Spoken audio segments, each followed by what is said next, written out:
السلام عليكم، انا بكم درس جديد من دروس تعلم تي. انا عمرو بايش ومدير قناه تعلم تي. النهارده ان شاء الله هشارك معاكم حاجه، يعني الفتره اللي فاتت دي انا مريت بيها.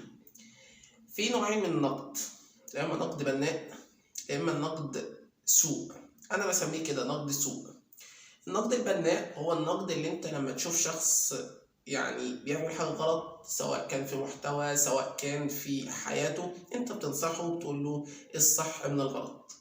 وده نوع من انواع النقد البناء، اللي انت تقدر ان انت تتناقش مع الشخص بوجهة نظر وهو بيقول وجهة نظر وانتوا الاتنين بتقولوا وجهة نظر بعض.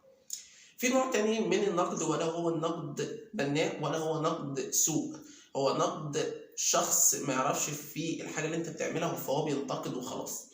اما بالنسبة للنقد السوء، هو الشخص فاهم في المجال بتاعك وعارف المجال بتاعك، وممكن يكون عنده معلومة كمان، ولكن هو مش عايز يوصل لك المعلومة صح. هو كل اللي هو عايز يقوله لك ان انت وحش.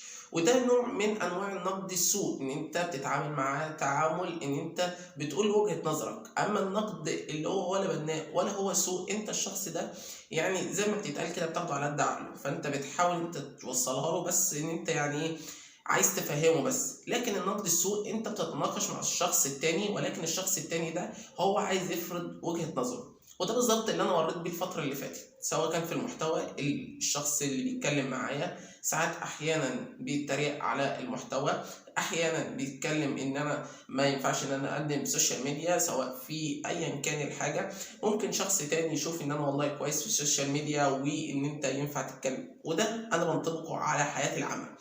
فانا بتعامل ازاي؟ الشخص اللي بينتقد انتقادا بناء، انا بتناقش معاه وممكن يفهم وجهة نظري وانا افهم وجهة نظره وبنوصل لحل في الاخر.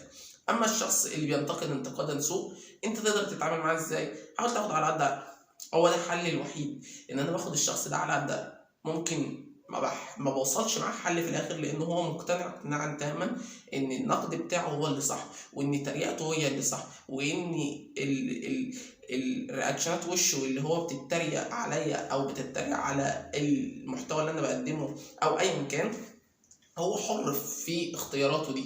ولكن انت بتعمل الحاجه اللي انت بتحبها ومقتنع بالحاجه اللي انت بتحبها، وهي عايز توصل للحاجه اللي انت عايز توصل لها، وبتحلم بالحلم اللي انت عايز توصل له. في الاخر هتوصل وهتقول له ان انت كنت بتعمل الحاجه الصح، والانتقاد اللي انت بتنتقده لي ده كان انتقادا سوء، ولكن انا حولت الانتقاد السوء ده لانتقادا انا بالنسبه لي حاسه ان هو حاجه كويسه. انت بتديني الدافع، انت اللي بتديني الباور، انت اللي بتديني الشجاعه ان انا اكمل في المحتوى اللي انا بقدمه، سواء كان بالنسبه لك وحش سواء كان بالنسبه لك اي كلام، سواء ان انت بتقول لي this is او this way، مش هتفرق معايا. يعني الفيديو اللي هيوصل لك في علامه الاي او في الديسكربشن بتاعتي ده كان بيتكلم معايا ان هو ايه this، وتطلع لسانك ومش عارف ايه، والتفاهه اللي انت بتعملها دي وهي هتفرق مع الناس في حاجه. ممكن شخص فاهم وممكن شخص مش فاهم، انت مش عارف توصل، انت مش عارف ايه. ولكن ده كله كان بيجي عليا انا بالايجاب، ممكن يجي على شخص تاني بالسلب ويحبطه.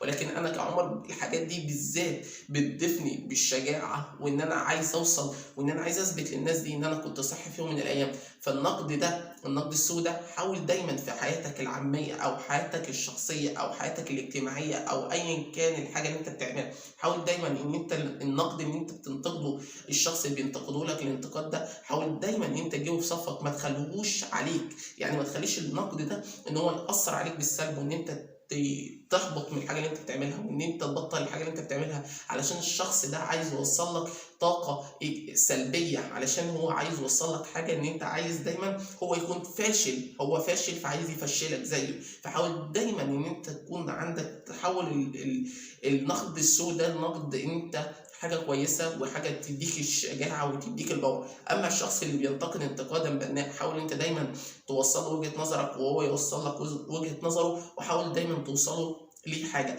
حاول دايما تحول النقد السوء ده لنقد حاجه انت حابب ان انت توصل لها، وان هو اللي يديك الدافع، وان انت دايما تثبت له ان انت كنت صح مش غلط. وفي يوم من الايام خلي بالك، هيجي في يوم من الايام يقول لك معلش انا كنت شايف ان انت كنت بتعمل الحاجه الصح، ولكن معلش بقى في وجهه نظري كانت غلط، ممكن وجهه نظري مش عارف ايه الحاجات دي كلها. بس حاول دايما ان انت توصل في الاخر ان انت توصل له ان انت كنت صح.